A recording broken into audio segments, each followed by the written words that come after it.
খালি এই মুহূর্তটা ভাইকে গিফট দেবো বলে আমরা ভাই বোনরা কতদিন ধরে প্ল্যান করছিলাম। ইটস কাকাইয়ের বার্থডে গাইস, বিশাল স্ট্রাগল করছি। কাল সন্ধ্যাবেলা আমি আর বোন বেরিয়েছিলাম ভাইয়ের বার্থডে কেক কিনতে। 18 বছরের বার্থডে, তাই স্পেশাল কিছু তো করতেই হবে। ডাক 18 হয়ে গেছে, আরে হয়ে গেছে, 12টা বেজে গেছে। ডাক ডাক ডাক 12টা বাজতে না জোরে ডাক, বাজতেই জোরে ডাক। ভাইকে বাইরে বের করার জন্য ডাক, ব্যস্ততা। আরে না, এ কাকাই, কাকাই একটু বাইরে ডাকো তো।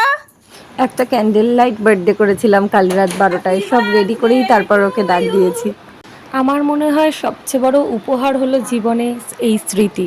বছরের পর বছর চলে যাবে কিন্তু এই হ্যাপি মেমোরিজটা বার্থডে সবসময় থেকে টু যাবে।